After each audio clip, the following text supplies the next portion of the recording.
There have been many stories about where did the Enneagram come from, many theories. But in recent years, I think there's a consensus now that it commenced with a man called Evagrius back in 320 AD. He was a church official in Constantinople, and some personal circumstances arose where he had to leave Constantinople, and he went off to the desert to join the Desert Fathers. And there he was pursuing a life of contemplation and prayer.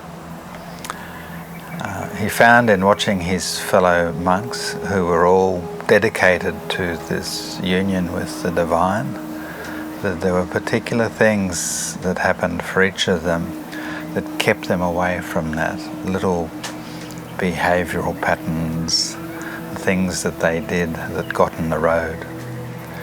And he identified 9 of these, and were anger, pride, vanity, envy, avarice, fear, gluttony, lust, and sloth.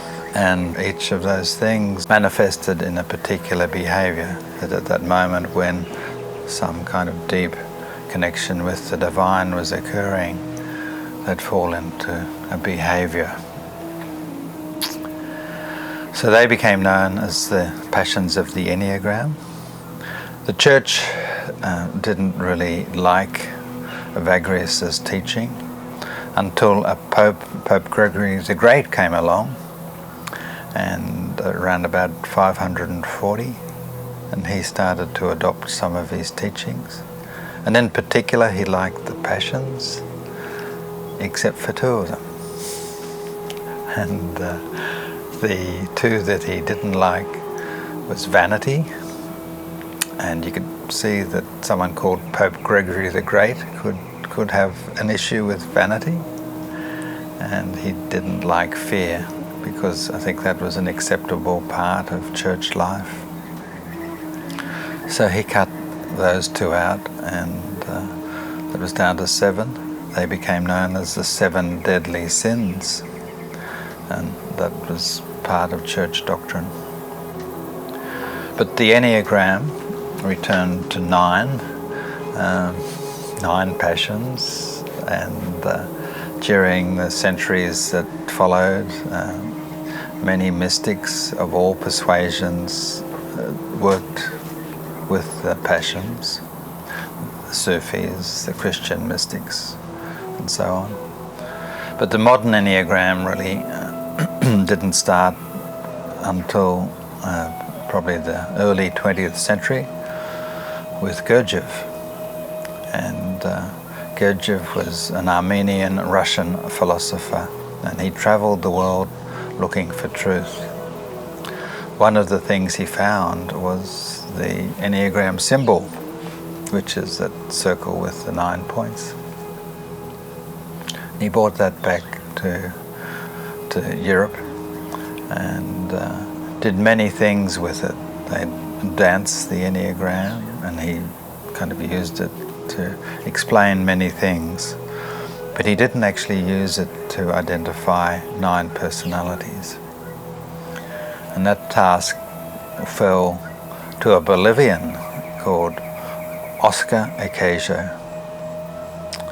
And so you can see this has got quite an esoteric history from Afghanistan to Bolivia.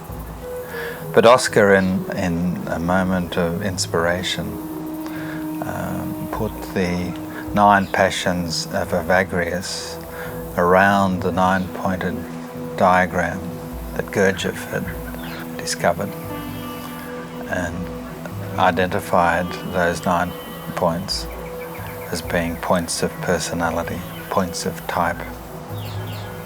And that was really the birth of what we now know as the Enneagram. Claudio Naranjo was a Chilean psychiatrist working in the States. He attended one of Oscar's workshops and was very impressed, and took it back to the States, and it was very quickly adopted by the psychotherapeutic community there. It was also adopted by parts of the church, particularly the Jesuits, and that through the 80s and 90s and up till today, it's beginning to spread quite quickly, largely as a way of understanding behaviour and understanding the differences in behaviour and why we're not all the same. And that's often the assumption we make about life. So a number of important teachers emerged at that time. There was Almas, who was a student of Marenko's. There was Sandra Maitre, Helen Palmer, and Don Riso, who was studying to be a Jesuit. And that's where he found the Enneagram. He and Russ Hudson eventually wrote the book, The Wisdom of the Enneagram, which is my personal guide. So there are many interpretations and many uses of the Enneagram. It's used in the corporate sector. It's used for individual growth. My focus is very much on individual growth, knowing ourselves, understanding others. And in fact, that's the name of our first workshop. And it is just such an insightful tool. It's a joy to see people beginning to see themselves so clearly, and also to know what they need to do to start moving into healthier lives.